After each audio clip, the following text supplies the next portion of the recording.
The snow came down in thick sheets that winter evening in 1883, turning the Wyoming landscape into a white hell that swallowed everything in its path. And Martha Dalton stumbled through it with her last reserves of strength bleeding away into the frozen ground beneath her feet. Her belly, swollen with 7 months of life, pushed against the thin fabric of her dress, offering no warmth but demanding everything her failing body could give. She had been walking for hours, maybe days, time having lost all meaning when her father discovered her condition and threw her into the storm without a second glance. The shame had been swift and absolute. One moment, she was sitting by the fire in their small homestead outside Sheridan, and the next her father was screaming words that cut deeper than any blade. Her mother had wept silently in the corner, but neither parent moved to stop him as he grabbed Martha by the arm and shoved her out into the blizzard. The door slammed behind her with a finality that echoed in her bones. No coat, no provisions, just the clothes on her back and the growing weight of her unborn child. Martha's feet had gone numb an hour ago, maybe more. She could not feel them anymore, could not feel much of anything except the burning cold that seemed to reach into her very soul. The father of her child was long gone, a traveling merchant who had promised her the world and left her with nothing but this burden and the destruction of her reputation. She had been foolish to believe him, foolish to think that someone like her could ever have anything good in this harsh world. Her knees buckled suddenly, and she went down hard into a snowdrift. The impact knocked what little breath remained from her lungs, and she gasped like a fish pulled from water. Get up, she told herself. Get up or die here, but her body would not obey. The cold was seductive now, whispering promises of rest and peace. Her eyes began to close. She never heard the hoofbeats approaching through the storm.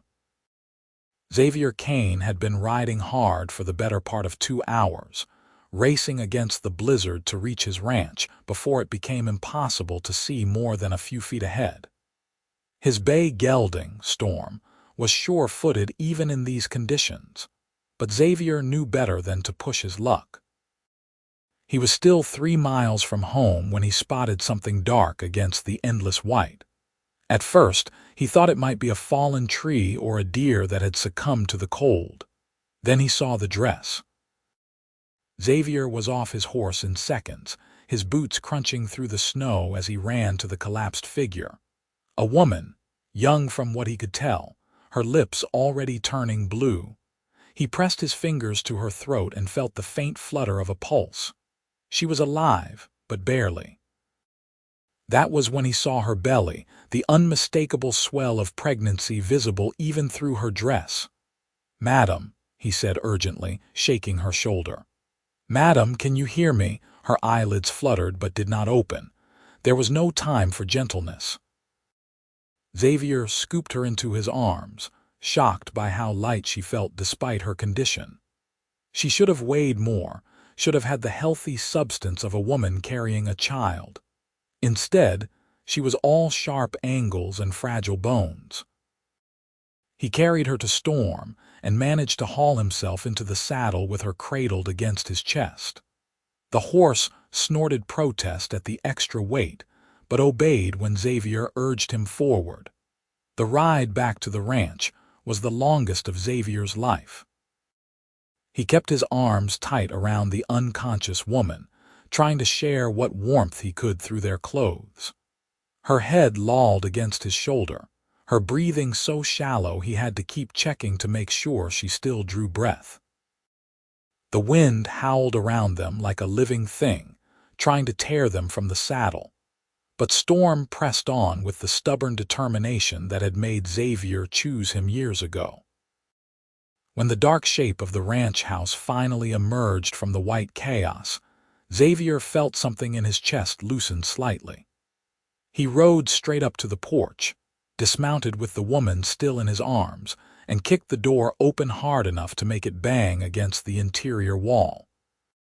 The warmth of the house hit him like a physical force, and he carried his burden straight to the bedroom, the only room in the small ranch house besides the main living area and kitchen. Xavier laid her on his bed and immediately began working to save her life.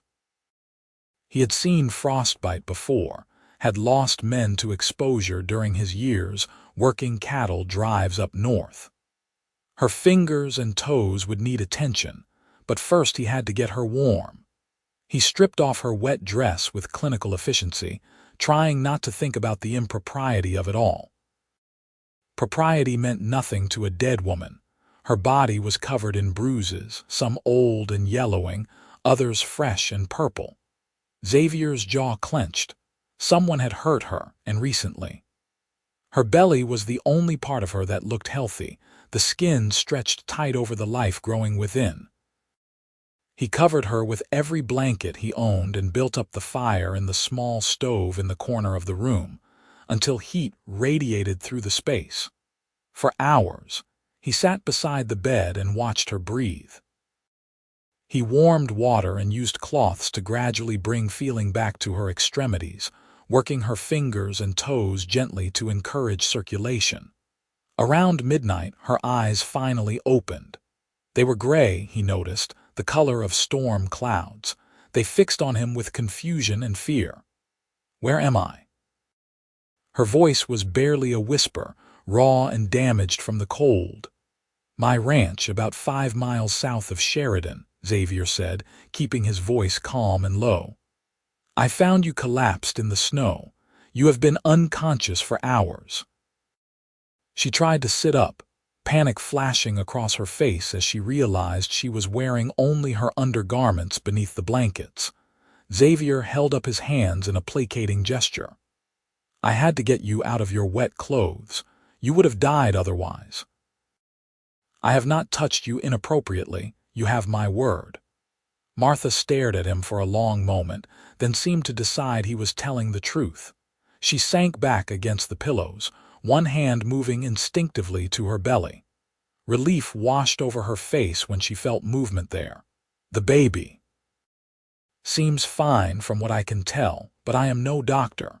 Xavier stood and moved to the door. "I will get you some food. You need to eat." He left before she could respond, closing the door behind him to give her privacy. In the kitchen, he heated up the stew he had made the day before and cut thick slices of bread. His hands were steady, but his mind raced. What was he supposed to do with a pregnant woman who had nearly frozen to death?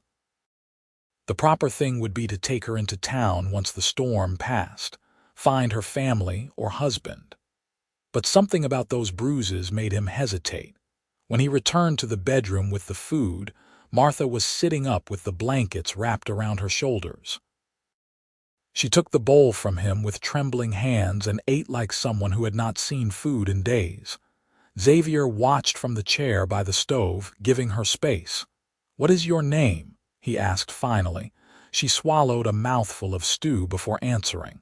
"Martha Dalton. Xavier Kane." He leaned forward, resting his elbows on his knees. "What happened to you, Miss Dalton?" The spoon paused halfway to her mouth. "Mrs. Dalton," she said quietly, though they both knew she wore no ring. "Mrs. Dalton, then, what happened?" Martha set the bowl down on her lap, her eyes filling with tears that she blinked back furiously. "My father discovered I was with child. My husband died before we could be properly married. At least, that is what I told myself. The truth is, he was never going to marry me. I was just a fool." Xavier said nothing, letting her speak. "Father called me a whore and a disgrace. He threw me out into the storm and told me not to come back. I walked until I could not walk any more." She looked up at him, her gray eyes fierce despite the tears. "I do not expect charity, Mr. Kane. Once the storm passes, I will be on my way." "On your way to where?" The question hung in the air between them. Martha had no answer because there was nowhere to go. No family who would take her in, no husband to provide for her, no prospects of any kind. She was alone in the world except for the child growing inside her. "You can stay here," Xavier heard himself say. "At least until after the baby comes. I could use help around the ranch and you need a place to recover." Martha's eyes widened. "You do not know me. Why would you do that?" Xavier stood and walked to the window, looking out at the snow still falling thick and fast. "Because no one deserves to die in a storm for making a mistake. Because that baby deserves a chance at life. Because it is the right thing to do." He turned back to face her, and for the first time since finding her, he really looked at her. Despite the pallor of her skin and the dark circles under her eyes, she was beautiful in a quiet way. Her face was all delicate features and stubborn determination, her dark hair hanging in tangles around her shoulders. She could not have been more than 20 years old. "I will not take advantage of you," he added, needing her to understand. "You will have the bedroom, and I will sleep out here by the main fire. You work as much as you are able, and I will provide food and shelter. That is the arrangement." Martha studied him with those storm-gray eyes, looking for the lie or the trap. Xavier stood still and let her look. He was 30 years old, had been working ranches since he was barely old enough to sit a horse. He was not much to look at, he knew, all rough edges and sun-weathered skin, but he was honest. That had to count for something. "All right," Martha said finally. "Thank you, Mr. Kane." "Xavier. If we are going to be living under the same roof, might as well use first names." "Martha, then." The storm lasted 3 days. During that time, Xavier slept on the floor in front of the main fire wrapped in a single blanket while Martha recovered in the bedroom. On the second day, she emerged wearing one of his shirts over her undergarments, the fabric hanging nearly to her knees. She insisted on helping with the cooking and cleaning despite his protests. "I will not be a burden," she said firmly, stirring the pot of beans over the fire. "You offered me work in exchange for shelter. I intend to hold up my end." Xavier found himself watching her move around the small kitchen with a grace that surprised him. Her hands were capable and sure as she kneaded bread dough or stirred the stew. They fell into an easy rhythm, working side by side in comfortable silence. Sometimes she would pause and place a hand on her belly, a small smile crossing her face when the baby kicked. On the third evening, with the storm finally breaking and stars beginning to appear through gaps in the clouds, they sat together by the fire. Xavier was repairing a bridle while Martha mended one of his shirts that had torn at the seam. The domesticity of it struck him suddenly. This was what it must be like to have a wife, to share the quiet evening hours with someone. "Tell me about your ranch," Martha said, breaking the silence. Xavier looked up from the leather in his hands. "Not much to tell. I have about 200 acres, run maybe 50 head of cattle. I do some horse trading on the side.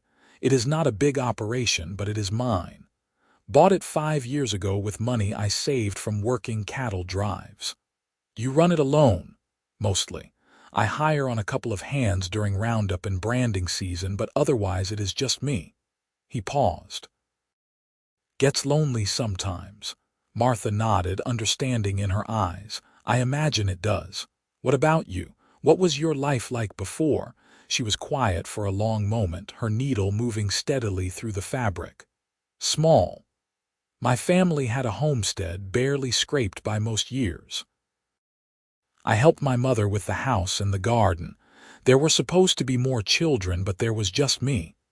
My father always resented that, wanted sons to work the land. The man who left you pregnant, what was his name?" "Robert." She said it like a curse. "Robert Merchant, and was that not fitting? He came through Sheridan last spring selling goods from his wagon.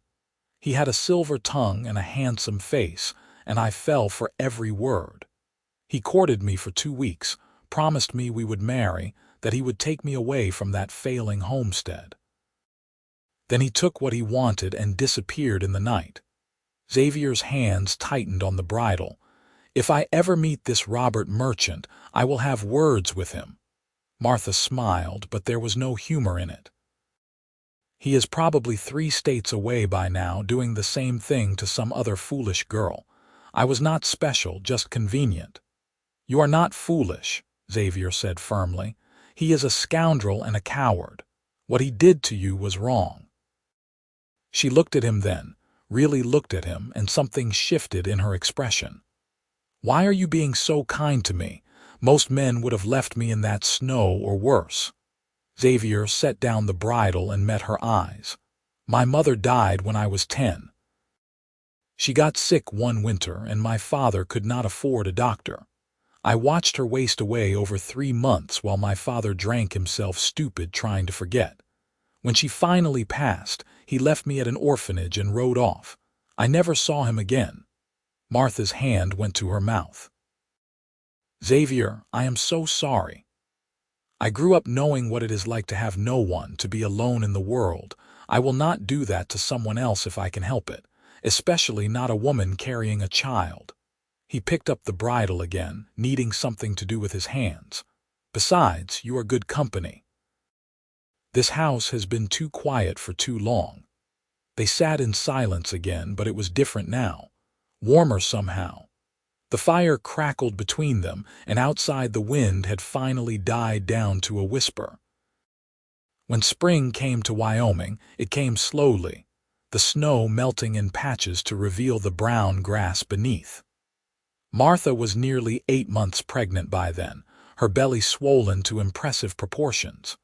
She moved more carefully now, one hand always pressed to her lower back, but she never complained. She had taken over most of the cooking and all of the cleaning, insisting that Xavier focus on the ranch work.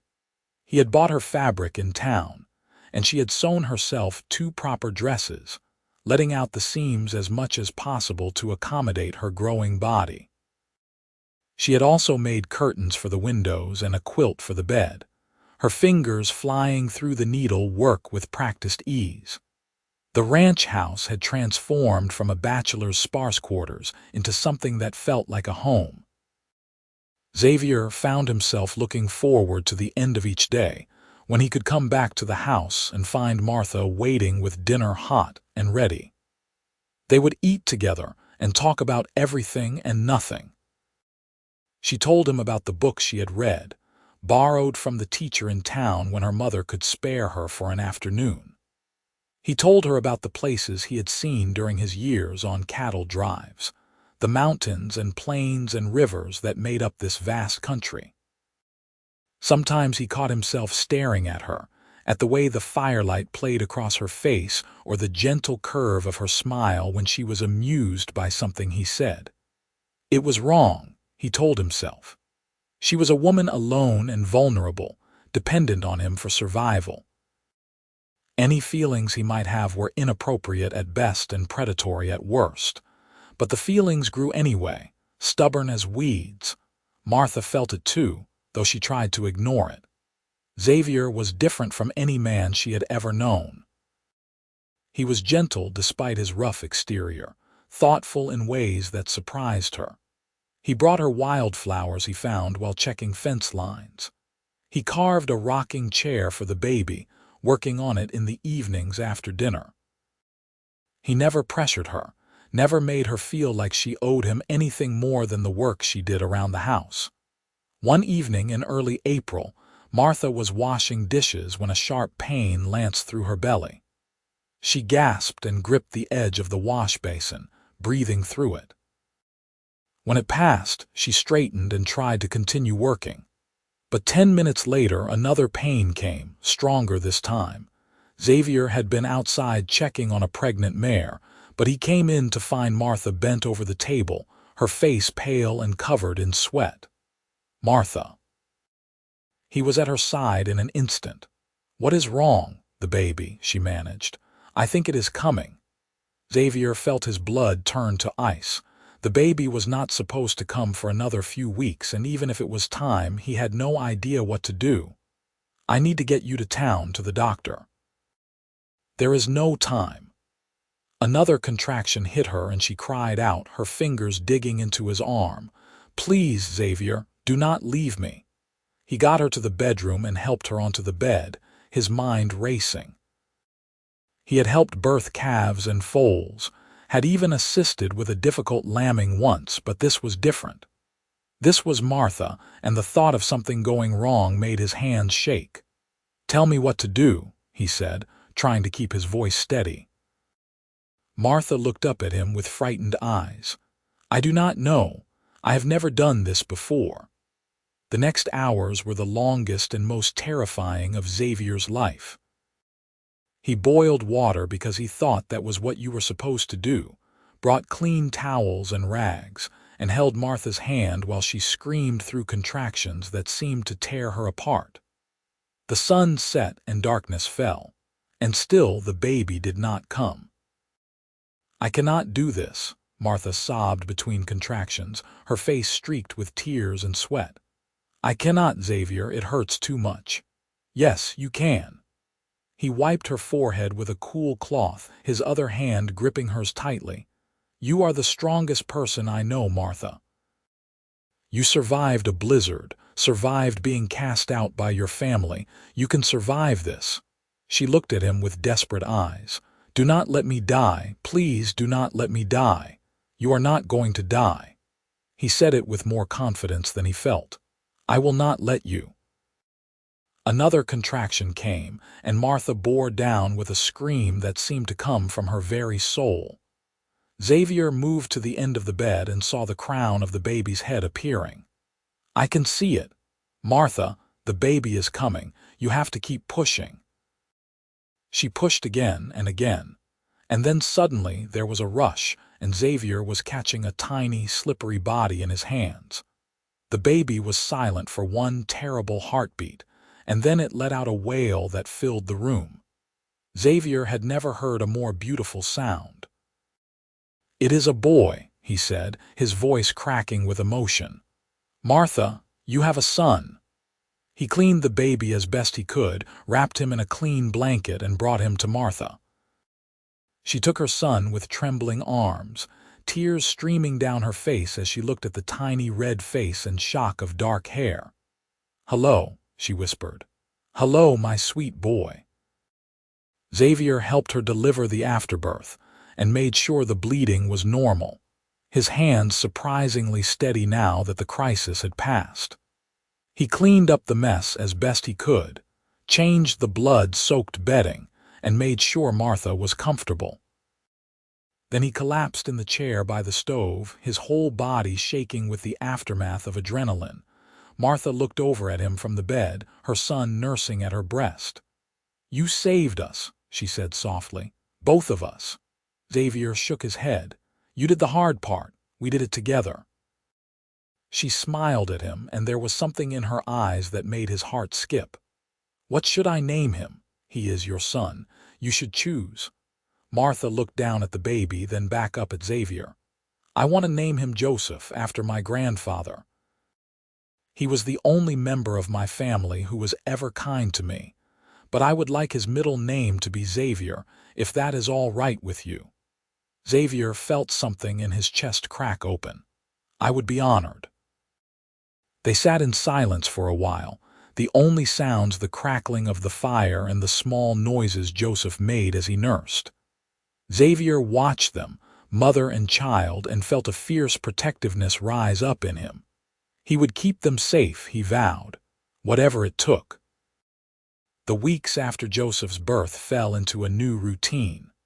Martha recovered slowly, her body healing from the trauma of childbirth. Xavier took over even more of the household duties, cooking and cleaning while Martha focused on caring for the baby. He found himself making excuses to be near them, to watch Joseph sleep or see Martha smile when the baby latched on to nurse. One evening, when Joseph was about 6 weeks old, Xavier came in from the evening chores to find Martha rocking the baby and singing softly. The sound of her voice, sweet and clear, made him stop in the doorway. She looked up and saw him watching, and color rose in her cheeks. "I did not hear you come in. Do not stop on my account. You have a beautiful voice." She looked down at Joseph, who had fallen asleep in her arms. "My mother used to sing that song to me when I was small, before things got hard and she forgot how to smile." Xavier moved into the room and sat in the chair across from her. "Do you miss them? Your parents?" Martha considered the question. "I miss what I thought we had before everything fell apart, but the people who threw me out into that storm are not the same people I thought I knew, so no, I do not miss them. Not anymore." "What about Joseph? Do you think about what happens when he gets older, when he asks about his father?" "I will tell him the truth," Martha said firmly. "That his father was not a good man, but that does not make him less worthy of love. And I will tell him about the man who saved us both, who gave us a home when we had nowhere else to go." Xavier's throat felt tight. "Martha, I need to tell you something." She looked up at him, her gray eyes serious. "What is it?" The words caught in his throat. How did he tell her that somewhere along the way, between finding her in the snow and watching her give birth to her son, he had fallen completely in love with her? That every moment she was not in the same room felt like missing a limb. That when he thought about the future, all he could see was her and Joseph and the life they could build together. "I care about you," he said finally, the words inadequate but true. "Both of you. More than I should, probably. And I know this is not the right time, and you have been through too much to be thinking about such things, but I needed you to know." Martha's eyes filled with tears. "Xavier, you do not have to say anything," he continued quickly. "I am not asking for anything from you. I just wanted to be honest." She stood carefully, cradling Joseph against her shoulder, and crossed the small space between them. Xavier stood as well, uncertain, and then Martha was reaching for his hand with her free one. "I care about you too," she said softly. "You are the best man I have ever known. When I look at you, I see safety and kindness, and everything I thought did not exist in this world. I think I started falling in love with you the first time I woke up in your bed and saw you sitting in that chair, keeping watch over me like I was something precious." Xavier's hand tightened on hers. "You are precious, both of you." "I am broken," Martha whispered. "I am a ruined woman with a bastard child and nothing to offer you but trouble." "You are not broken." Xavier reached up with his free hand and gently cupped her cheek. "You are the strongest, bravest, most amazing woman I have ever met. And Joseph is a gift, not a burden. If you will have me, I would like to spend the rest of my life proving that to you." Martha closed her eyes, leaning into his touch. "What are you asking me, Xavier? Marry me." The words came out rough with emotion. "Not because you need someone to take care of you, but because I love you and I want us to be a family. The three of us." She opened her eyes and he saw his own feelings reflected there, love and hope and wonder all mixed together. "Yes," she breathed. "Yes, Xavier, I will marry you." He kissed her then, careful of the baby sleeping between them, and it felt like coming home. When they finally broke apart, both of them were smiling through tears. "We should do it properly," Xavier said. "Go into town tomorrow and speak to the preacher. I want everyone to know you are my wife." Martha laughed, the sound bright and happy. "That sounds perfect." They were married 3 days later in the small church in Sheridan. Martha wore a new dress that Xavier had bought her in town, pale blue cotton that brought out her eyes. Xavier wore his only suit, brushed clean of dust, and smelling faintly of cedar from the trunk where it had been stored. Joseph slept through the entire ceremony in Martha's arms, making small snuffling noises that caused the preacher to smile. There were a few townspeople in attendance, mostly neighbors who Xavier had invited. If they thought it strange that he was marrying a woman with a baby, they kept their opinions to themselves. Out here on the frontier, people minded their own business and helped each other survive. That was the code. When the preacher pronounced them man and wife, Xavier kissed his bride with a tenderness that made more than one woman in the church dab at her eyes with a handkerchief. Martha felt like her heart might burst from happiness. 6 months ago, she had been dying in the snow, alone and abandoned. Now she was married to a good man who loved her, with a son and a home and a future stretching out before her bright with possibility. The summer passed in a blur of happiness. Xavier taught Martha how to ride, how to help with the cattle, how to shoot in case of emergencies. She took to ranch life with enthusiasm, working beside him during the day and falling into his arms at night. They moved Joseph's cradle into the main room so they could have privacy in the bedroom, and Martha discovered that physical love could be something beautiful when it was shared with someone who truly cared for her. Xavier adopted Joseph officially in July, giving the boy his surname. Joseph Xavier Kane. It read on the papers, and Xavier felt a fierce pride every time he wrote it. This was his son, as surely as if he had fathered him. He held Joseph while Martha cooked, walked the floor with him when he cried at night, and marveled at every small milestone. First smile, first laugh, first time the baby's eyes tracked his face across the room. In August, Martha realized she was pregnant again. She told Xavier one evening after supper, nervous about how he would react. They had been married less than 5 months, and Joseph was only 4 months old. But Xavier's face broke into the widest smile she had ever seen. Another baby. He picked her up and spun her around, laughing. "Martha, that is wonderful. You are not upset. It is so soon." "Upset? I am thrilled. I have always wanted a big family."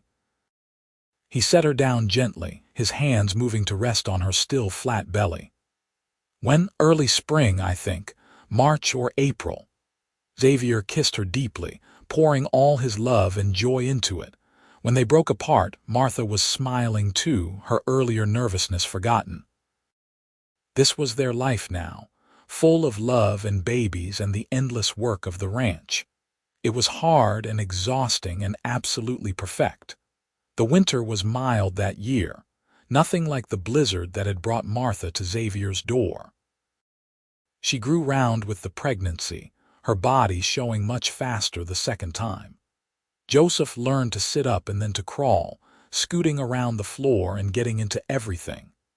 Xavier built a larger table and more chairs, planning for the family they were becoming. In March, Martha went into labor again. This time Xavier knew what to do, and it was easier for both of them.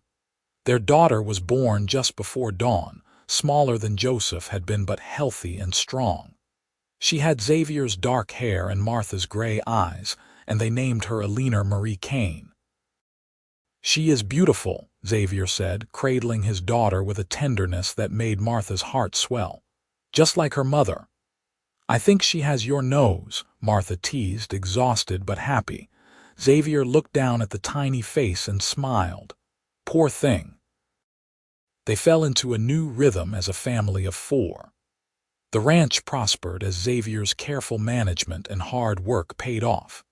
He hired on a full-time hand, a young man named Tom who helped with the daily work and lived in the small bunkhouse Xavier built behind the main house.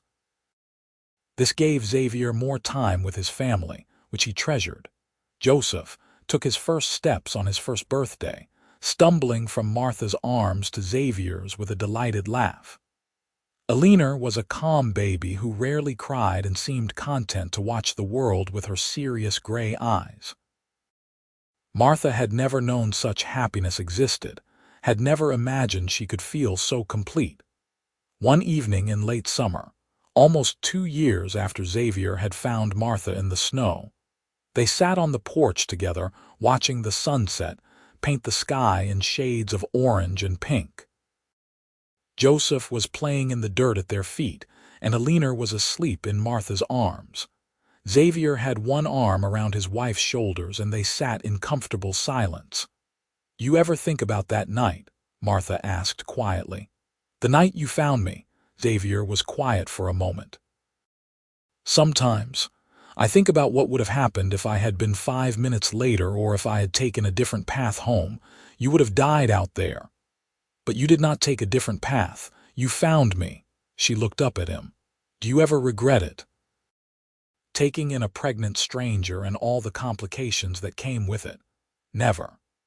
Xavier turned to look at her, his eyes intense.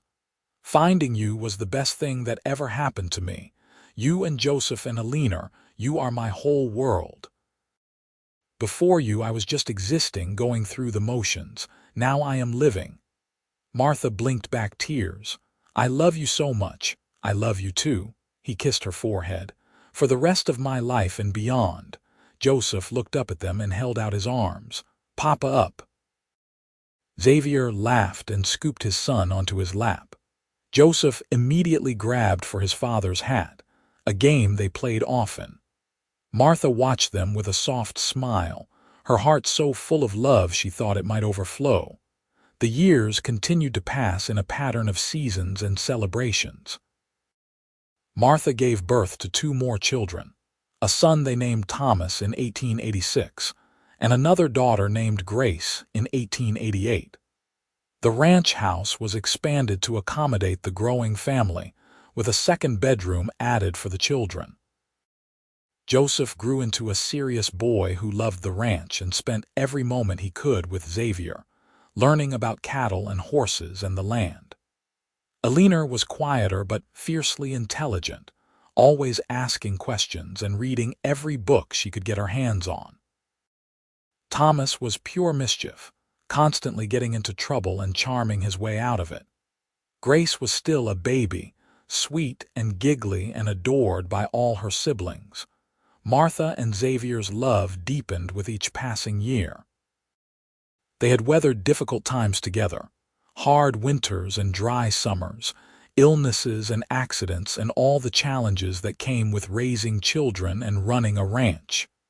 But through it all, they had each other. They still made time to sit on the porch in the evenings, still talked and laughed and held hands like newlyweds. On their 5th wedding anniversary, Xavier gave Martha a locket with pictures of all 4 children inside. She cried when she opened it, touched by the thoughtfulness of the gift. She gave him a new saddle she had saved for months to buy, along with a letter expressing everything she felt for him.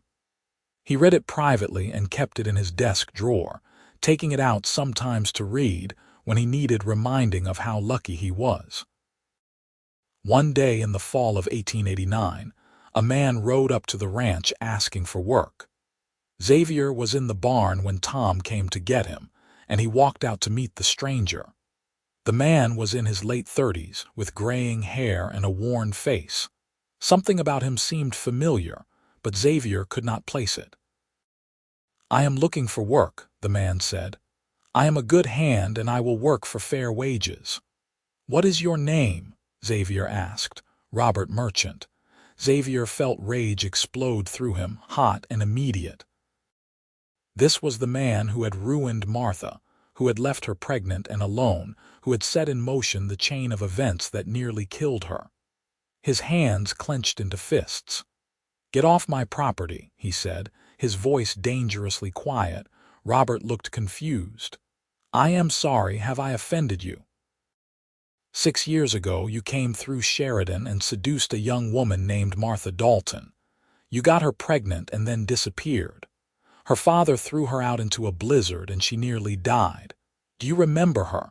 The color drained from Robert's face. I remember. But I never meant for anything bad to happen to her. I just needed to move on. You destroyed her life. Xavier took a step forward and Robert took a step back. Because of you, she was beaten and thrown out into the snow to die. She had to give birth without a doctor because she was too far from town. She was shamed and ruined and had nothing. I am sorry, Robert said, and he actually sounded like he meant it. Truly, I am. I was young and stupid and selfish. If I could go back and do things differently, I would. Xavier wanted to hit him, wanted to make him feel even a fraction of the pain Martha had endured. But then he thought about his wife, about the happy life they had built together, about the 4 children playing in the house. Robert's betrayal had led Martha to him. In a twisted way, it had given Xavier everything he had ever wanted. "Martha is my wife now," he said finally. "And Joseph, the boy you abandoned, he is my son. I adopted him legally and he carries my name. You have no claim to either of them." Robert nodded slowly. "I understand. Is she happy?" "She is very happy. She has a home and children and a husband who loves her more than life itself. She is everything you never deserved." "Good." Robert turned back to his horse. "I am glad and I am sorry for whatever that is worth." Xavier watched him ride away and felt the rage slowly drain out of him. He stood there for a long time, thinking about the strange paths life took. If Robert had not betrayed Martha, if her father had not thrown her out, if Xavier had not found her in the snow, they never would have met. Every terrible thing that had happened to her had led her to him, and him to her. He went back to the house and found Martha in the kitchen, working on dinner while Grace played at her feet and the older children did their chores. She looked up when he entered and smiled, that beautiful smile that still made his heart skip. "What is wrong?" she asked, reading something in his expression. Xavier crossed to her and pulled her into his arms, holding her tight. "Nothing is wrong.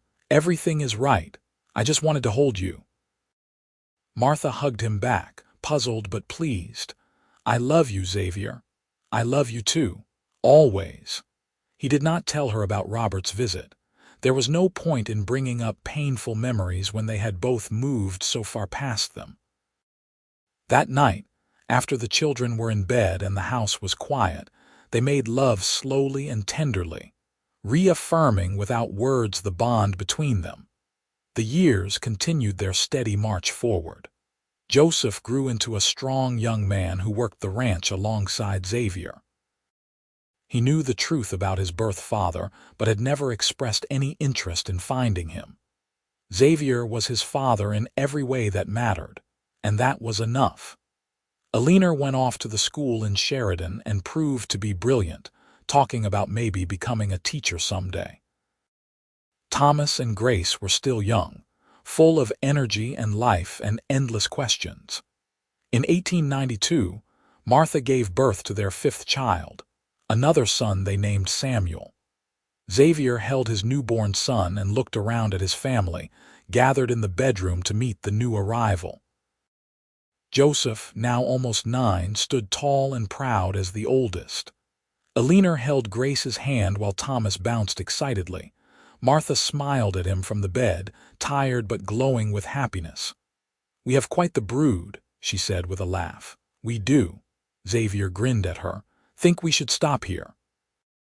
"I think 5 is plenty," Martha agreed. "Our house is already bursting at the seams." Xavier looked down at Samuel's tiny face and felt overwhelming gratitude for the life he had been given. He was 44 years old, had a wife he loved desperately, 5 healthy children, and a successful ranch. He had more than he ever dreamed possible when he was a lonely boy in an orphanage or a solitary man riding the cattle trails. The children grew, as children do. Joseph took over more and more of the ranch work as Xavier got older. In 1900, at the age of 17, Joseph met a girl from town named Alice and fell hard. Xavier gave him advice about courting and watched with amusement as his son went through the same nervous excitement he had once felt. They married the following year, and Xavier and Martha became grandparents when Alice gave birth to a daughter in 1902. Alina did become a teacher, taking a position at the school in Sheridan and boarding with a family in town during the week. She came home on weekends and filled the house with stories about her students. Thomas decided he wanted to try his hand at horse training and proved to have a natural talent for it. Grace was still at home, helping Martha and learning to run a household. Samuel was a quiet boy who loved books and animals equally.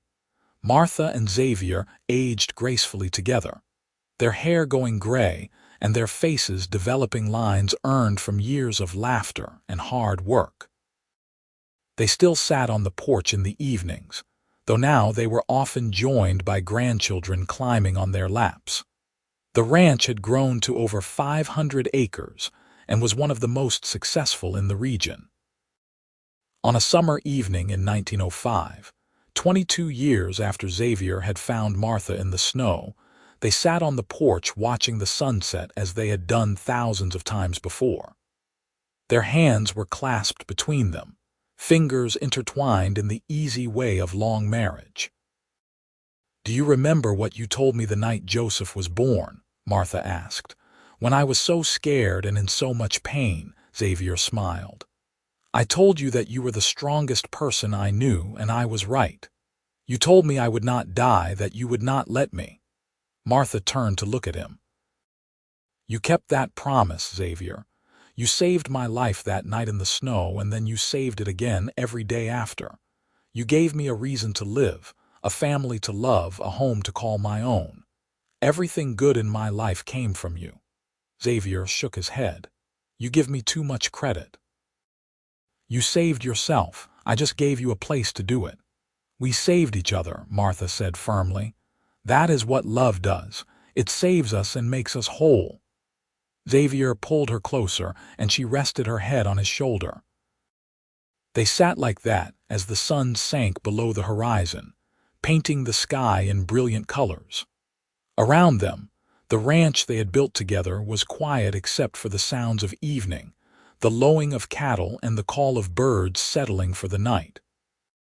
Inside the house, they could hear Grace and Samuel arguing about something, their voices carrying through the open windows. The sound made both Martha and Xavier smile. This was their legacy, the family they had created together out of desperation and hope and love. "I would do it all again," Martha said softly. "Every hard moment, every struggle, every fear. I would walk through that blizzard 100 times if it meant finding you at the end." "You will never have to walk through another storm alone," Xavier promised. "I will always find you. I know." Martha lifted her head and kissed him, soft and sweet. "I have always known." They sat on the porch until the stars came out, holding each other and counting their blessings. The ranch would pass to Joseph someday, and he would raise his own children here, continuing the Kane legacy. Eleanor would teach and shape young minds. Thomas would breed horses that people traveled from 3 states to buy. Grace would marry a banker from town in 2 years and give them 4 more grandchildren. Samuel would go to university and become a veterinarian, returning to practice in Sheridan and care for the animals his family raised. But all of that was still to come. For now, there was just this moment, this evening, this love that had survived everything life had thrown at it. Martha and Xavier Kane, who had found each other in the worst of circumstances and built something beautiful together. 2 souls who had saved each other and created a family that would endure for generations. As the night deepened and the temperature dropped, they finally went inside to the home they had made together. Xavier banked the fire while Martha checked on Samuel, who had already fallen asleep over his book. They climbed into bed together, fitting together in the way of people who had shared a bed for more than 2 decades. "Good night, my love," Martha whispered. "Good night," Xavier replied, pulling her close. "I love you. I love you too, always."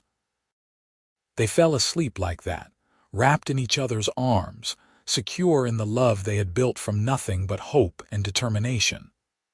Outside, the Wyoming night was clear and cold, so different from that blizzard night years ago when their story had begun. But inside the ranch house, all was warm and safe, a testament to the power of love to transform lives and create miracles from tragedy. The years ahead would bring more challenges and more joys, more grandchildren and eventually great-grandchildren.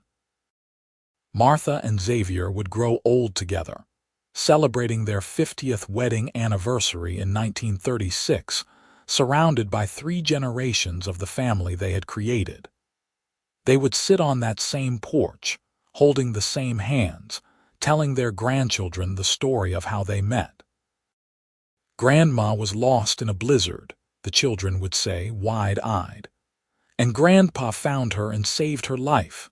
He did more than save my life," Martha would always add, smiling at her husband.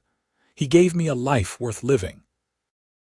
And Xavier would squeeze her hand and smile back, remembering that night in the snow when he had found his future collapsed and dying but refusing to give up. Remembering the moment he first looked into her gray eyes and felt something shift in his chest. Remembering the thousands of ordinary moments that had built their extraordinary life together. That was still years away, but the foundation was already set. In the small ranch house outside Sheridan, Wyoming, a family slept peacefully, bound together by blood and choice and a love that had conquered every obstacle. Martha and Xavier Kane had found each other in the darkness and built a light that would never go out, a legacy of love that would endure long after they were gone. And in the morning, they would wake together and start another day, working side by side as they had always done, grateful for every moment they had been given. Because they knew better than most how precious life was, how quickly it could be lost, and how beautiful it was when shared with someone who truly understood your heart. Their story, which began with desperation and near death in a blizzard, had transformed into something miraculous. A testament to the resilience of the human spirit, the power of compassion, and the incredible things that can happen when 2 people choose to love each other despite everything working against them. Martha and Xavier Kane had beaten the odds, survived the storm, and created a legacy of love that would echo through generations. And that, in the end, was everything.